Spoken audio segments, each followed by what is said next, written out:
Naalala ko yung ano, yung pinagmamalaki ni Kulaong yung higaan dun sa hotel. Sa Newport yata yun. Yung queen size bed, mga ganyan, pinagmamalaki niya, di ba? Ang pinagmamalaki niya, hindi kanya.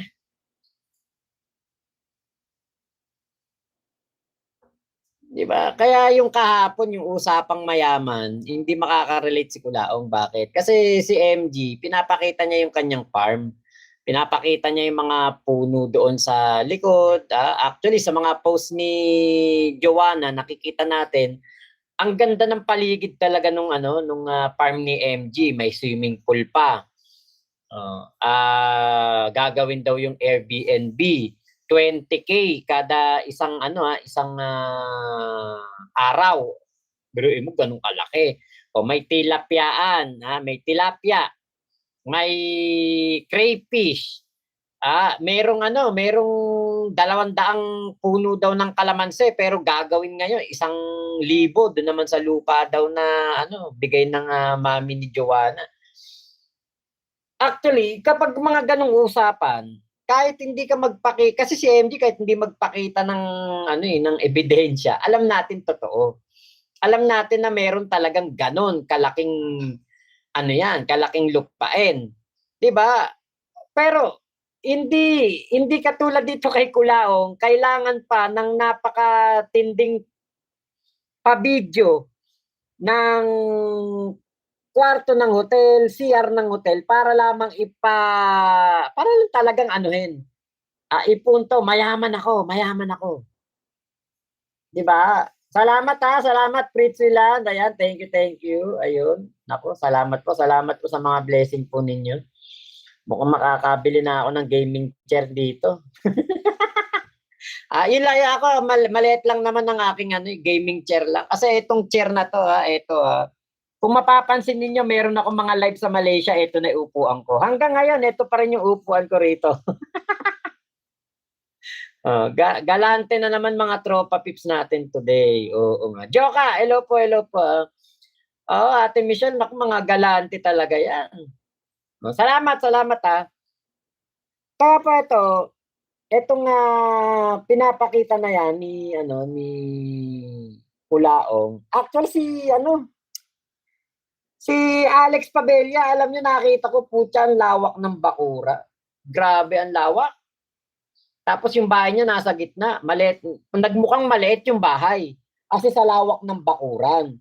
Actually, si Alex Pabella, hindi niya naman kailangang mag-pretend na ganun Yung mga ganung pa-effect-effect pa kasama si Kulaong. Kaya lang, parang alam niyo yun? Parang binababa ni Alex Pabella sarili niya kay Kulaong. Kumbaga parang nandun na siya sa level na talagang may kaya, kilala doon sa lugar nila na namimigay ng tulong, mayaman, talagang biruin nyo na KMJS pa, di ba? Di ba nandiyan na si Alex Pabella dito sa tuktok sa may rurok na ng kanyang buhay.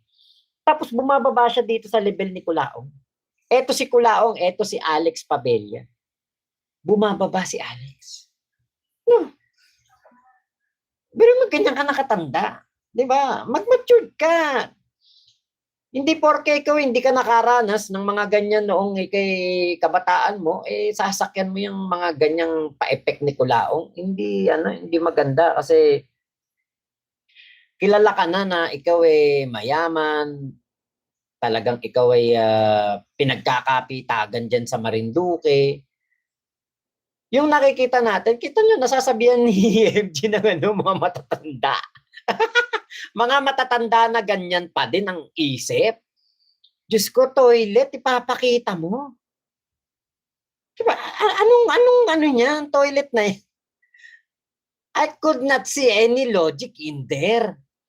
Diba, Kuya Mac, baka sabihin ni Kulang, pinarkila lang niya kay Boss MG yung hektaryang sakahan. May tilapia din naman si Kulaong. Tilapia na dahilan bakit siya nakulong. Noy Garcera, shoutout na lang dyan, watching from Kuwait. Baka may mga taga-Kuwait dyan. Ay, meron po, meron. Si Ate Mayet, alam ko nasa nasa Kuwait yan Ate Macha Mochi, sugapa na si Kulaong, Agnes, Gojar Channel. lahat na lang video, pati pagkain na tinutuluyan, pinapakita, bakit kaya parang nagpapagamit siya, mayaman naman siya. Yun nga. Joka, Kuya Mac, ano yun? Ilalagan daw ni yung, okay, sagingan, kalamansi lang daw kay Boss MG. Ilalaban. May maiyabang lang, di ba, Kuya Henry? Hindi kay Kulaong no? Hindi maganda kay Kulaong kasi nga si Kulaong alam naman natin trying hard na maging mayaman. Si Alex mayaman na yun, nagpapaka-trying hard pa na sinasakyan pa niya si Kulaong. Luxurious at kesyo, ito daw ay... Wala ka pala, kala ko ba kami mga walang pera? Bakit kami sa TV sa Okada? Nasa presidential suite kami. Presidential suite, mga kahombre ko, anak ng talagang napakatindi mo, mga dekalibreng bobo ito. Makikita nyo na nagpakita rin mo dito ng gatarantadong higaan, mga kahombre ko. Ito, mga ko na to. Panghampas ng tanong to. Ano naman ka-best sa higaan na yan? Gusto mo tindiban kita sa ulo? Hanap buhay niya yun eh. Come on, man. Alam niyo, mga kahombre ko. So, tumagal ang video na ito ng ilang minuto. At ito lang po ang question ko. Ano naman ang ka-flex-flex, no? Sa bagay na inuupahan mo lang? Ano naman ang ka-flex-flex? Sa'yo ba yan? Hindi naman sa'yo yan eh. All I can see, all we can see, all I really do see, ay 3 tolongges na for the first time ever nakakita ng luxurious na kwarto, which hindi rin po luxurious. At for your information, Alex the Skywalker, naku, nahawa ka na rin, bossing. Naku, negosyante ka pa naman, nahawa ka na dyan sa kaibigan mo. Kasi ang pinapalabas niya ay presidential suite daw ho ito ng Okada. Ngunit, kami nag-research, kasi hindi pa rin naman ako nakapasok sa presidential suite ng Okada kasi wala, hindi ko naman type of life niya. Pero mga kahombre ko, abante tayo, ito ho ang mga ehemplo ng presidential suite ng Okada. Presidential suite, presidential suite, presidential suite. Ang layo ho sa pinapakita na kwarto ng 3 tolongges ako. Teka, hindi ka pa rin ba komportable? Hindi ka pa rin ba naniniwala? Ipagtingin ka natin! Ito ho yung normal suite at presidential suite. Di ba? Ang layo, guys. Come on, man. Huwag nating lokohin ang ating mga sarili. Pakiusap. Napakatindi, mga kahombre. Alam nyo, real talk, ang hirap kong ma-imagine, mga kahombre ko. Hindi ko to lubos malunok, no?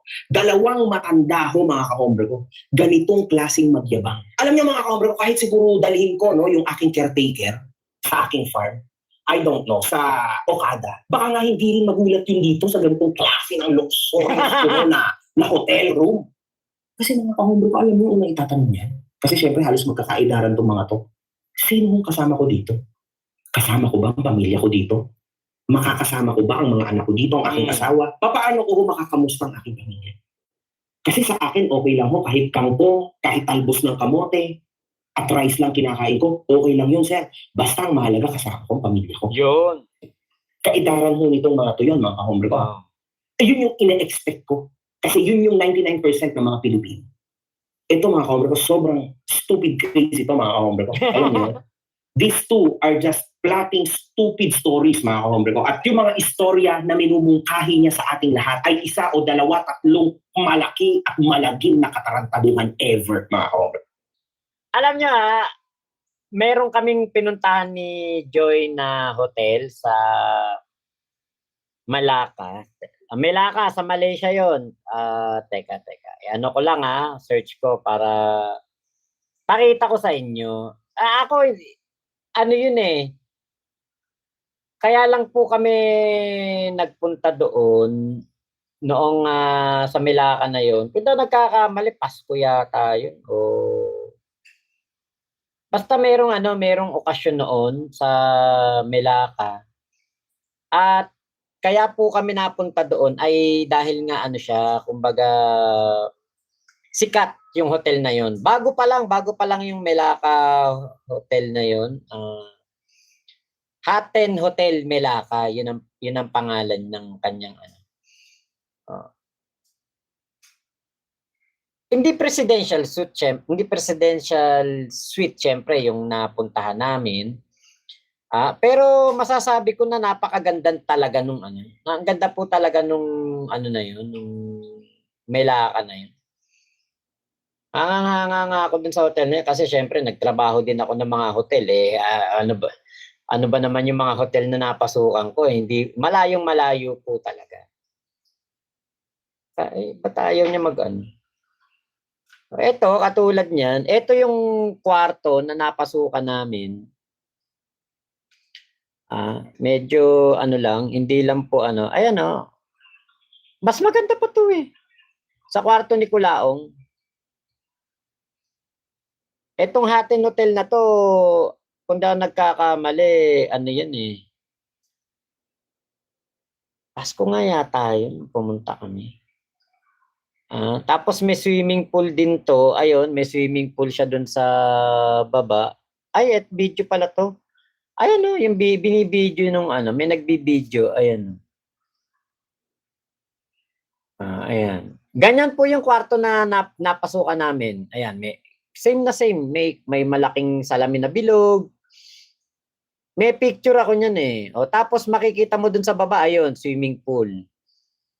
Ayan, may swimming pool. Maganda tong Hatin Hotel na to. Pero alam niyo po, syempre, ibang bansa to eh. Siguro lalo kung si Kulaong ay nakakapunta pa sa ibang bansa, baka mas lalo siyang ano, parang may ganito rin na upuan doon sa hotel na ano. Parang magkakamukha lang eh yung hotel na yung mga hotel rooms doon. Parang yun ang intindi ko. Tapos yan, may mga ganyan din, may mga bathtub. Ano, may bathtub. Alam ko nung nag-bathtub din ako dun eh. Pinuno ko ng tubig yun eh. Kumbaga, yung nararanasan ni Kulaong, eh hindi superb o hindi super exclusive na siya lang ang nakakaranas.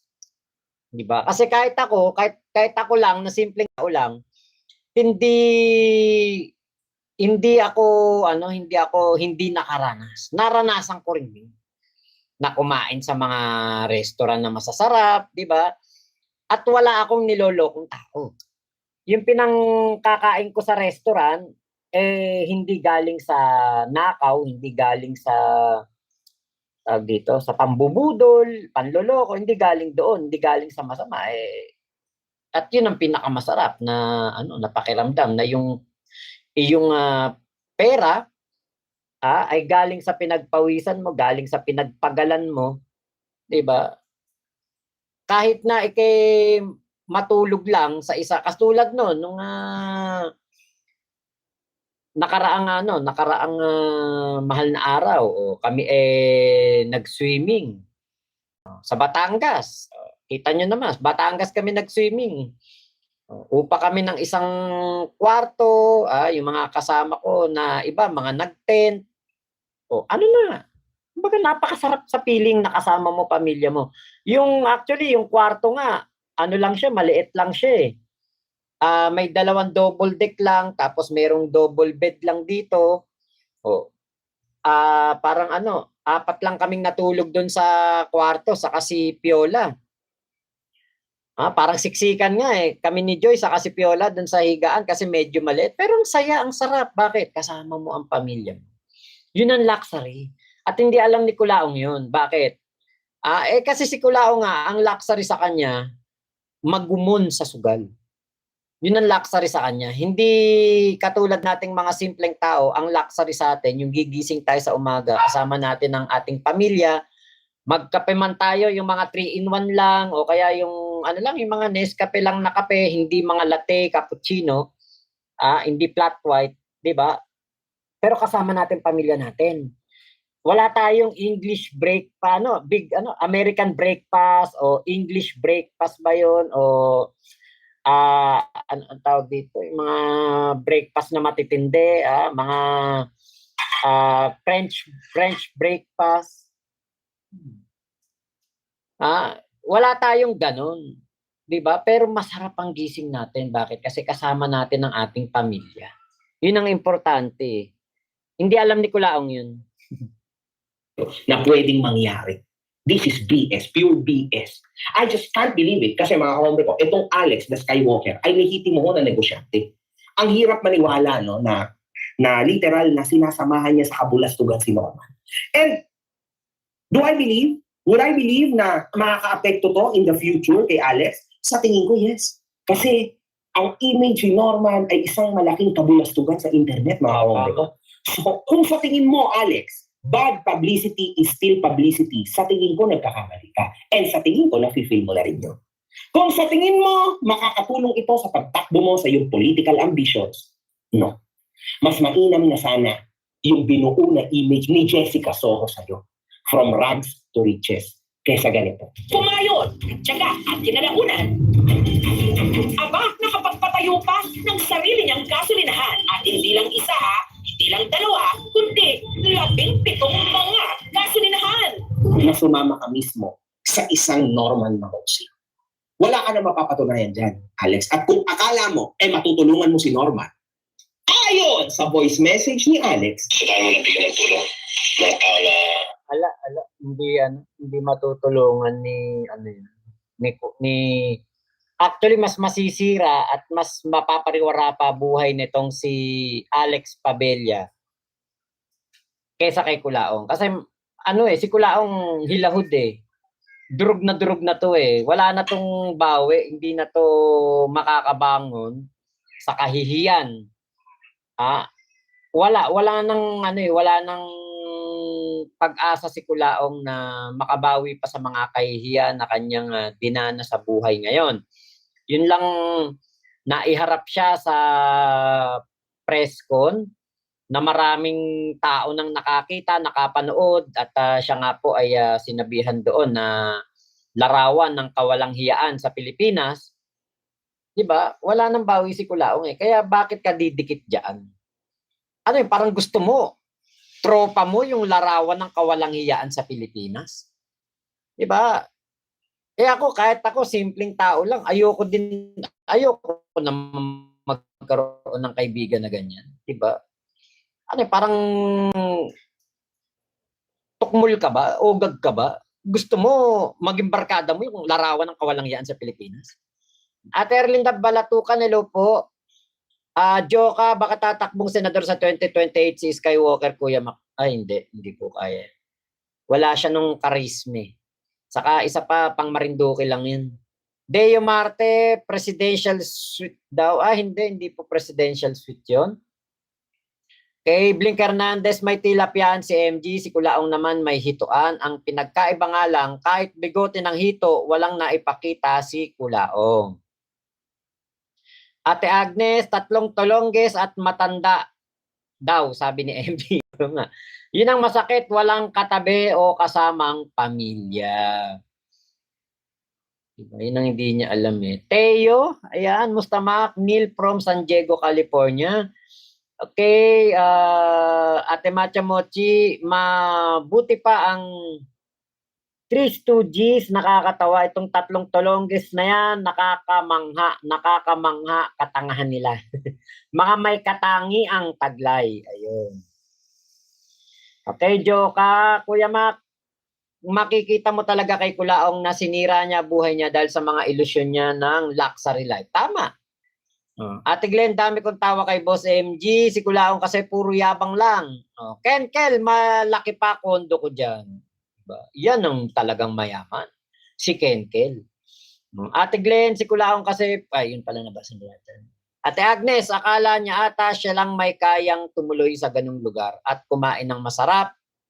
Lahat lang iniyayabang. Joka, Kuya Mac, ang tunay na luxury yung hot lava tiles at plato ng Santo Papa sa bahay nila Culaong sa Isabela. Ate Jonah, hello po, hello. Ayan, Pinay Volleyball. Dati ba Lods Aquapana na iniinom ni FLM? Hindi ko po alam. Sanay po yan sa tubig kanal eh. Okay. yung kahit pa sa 100 pa sa 1,000. Sa dami mo nabigyan. Pero kita mo ngayon, kita mo nasa ilalim. That's ulit tumalikot. Iwas ka na para dyan ako. Kaya ako lang ito, pag-pop sa social media, katumaan ko lang. Hindi ko talaga ito dapat gawin ulit mo kasi dami na hingit. Kaya alam ko sa'yo bilang kapatid mo na kailangan mo namang gawin eh. Siyempre mo balik ka sa Diyos pangalawain. Mag-business ka na lang. Lahat ng kaso mo magpupulayan. Promise ko sa'yo kahit siya mawawala. Kasi niya mga kapatid. Lahat naman nagkasala. Akala mo sila malilinis. At dito mga kahombre ko, sobrang ganda ho, no? Ang halimuyak ho ng mga salita at sobrang kumikinang-kinang ho sa kademonyohan mga kahombre ko. Ang mga salita ni Alex, mga kahombre ko, grabe, sobrang tindi. Kumbaga sa impyerno, naglalagablab ho ito ng kademonyohan. Pero kahit gayon pa man, grabe, magbalik ka na sa Diyos, talikuran mo na lahat ng mga dumidemonyo sa'yo, magpakabait ka na, tapos biglang siningitan ka na, relax mo kumain. Abay, ito lang ho ang sinagot ni Norman. Ang sarap kausap ni Norman, mga kahombre, hindi ba? Nagsabi ka ng kung ano-anong magagandang moral lesson, and yet, yan lang ang sinagot sa'yo. Sa magulang ay hindi nakikinig yan. Sino pa? Kasaka isa pa, si Kulaong, insecure yan. Kay Alex. Insecure yan. Maniwala kay sa akin, si Kulaong, wala dapat mas magaling sa kanya. Wala dapat mas may pera sa kanya. Kaya tandaan po ninyo, darating din ang araw, magkakasirayan dalawang yan, mag-aaway-aaway din yan. Kasi si Kulaong, itchapuere. Alam niyo yung kiss ka. Kasi si Alex Pabelian, daming gasolinahan, 17. May pan 18 pa yata yung sinasabi ni Kulaong na meron daw siyang sosyo. Kaya yan po talaga, si Kulaong, dumidikit din diyan kay Alex Pabella kasi nga po nakikita ko na kasi ito rin yung sa amin sa Bulacan. Kapag ikaw ay meron kang kinaiinggitan na tao o meron kang kalaban, turuan mo magsugal. Kasi kapag yan nagsugal, daig pa niyan ang nasunugan ng bahay. Daig pa niyan ng pinatay. Kaya turuan mo magsugal. Si Kulaong, hindi na kailangang turuan magsugal si Alex Pabella. Kasi lulong na din sa sugal siguro si Alex. Kasi nga, doon naman sila talaga nagkikita, doon naman sila nagkakilala, di ba? Si Alex, marami pang ipapatalo, marami pang uubusin. Kaya po, yan ang aking nakikita diyan na may inggit yan si Kulaong. Hindi pwedeng walang inggit yan kasi inggitero po talaga yan si Kulaong. Kaya, sino ka ba? Alex, be careful what you wish for kasi mamaya niyan, masilip ka ng BIR. Guys, natin, kaya pinatag, paano yung makapakanan yung BIR? Puto sa usapay, binilang natin doon Hindi yung pinamigay natin nga sa mga estudyante, kahon-kahon. Di ba, dala natin sa kahon? Grabe to mga kahombre ko. Tama ba yung sinabi ni Norman na keso kahon-kahon daw at napakaraming sobre ang pinamigay nilang pera? Hindi yung pinamigay natin nga sa mga estudyante, kahon-kahon. Makapakanan yung BIR. Alex, kinabahan ka pala sa BIR. Kung di mo na itatanong, Mr. Alex Pabella, isa ako sa malulupit na social media influencers na may mataas-taas na binabayaran na tax. And yes, I am very proud of it. Paano kaya kung itanong-tanong ko naman sa BIR, mga bossing? Totoo kaya itong video na to? Sa usapan, binilang natin doon Hindi yung pinamigay natin nga sa mga estudyante, kahon-kahon. Di ba, dala natin sa kahon? Nagbabayad ba itong negosyanteng Mr. Alex Pabella ng tamang tax? Kasi parang sobrang dami niyang pera, kahon-kahon ho ang ipinamimigay niyang pera sa mga tao. Abay, baka naman pwedeng pasilip sila, baka kailangang i-update ang kanyang PIN number at magbayad siya ng mas malaking tax. Mukhang malupit ho ang kitaan sa petrolyo ata sa panahon ngayon. Mukhang malaki-laki ang kinita ni Alex. Kahon-kahon. Grabe, kahon-kahon. Napakarami mong pera nun. No? Curious ba kayong malaman to? Aba, BIR, dapat hindi lang kaming mga influencer ang tunay na tinututukan nyo. dapat pati yung mga negosyante na tulad ni Alex. Kasi baka mamaya yan, nalulusutan tayo yan. Sobrang dami na ng pera ni Alex, namimigay nga eh.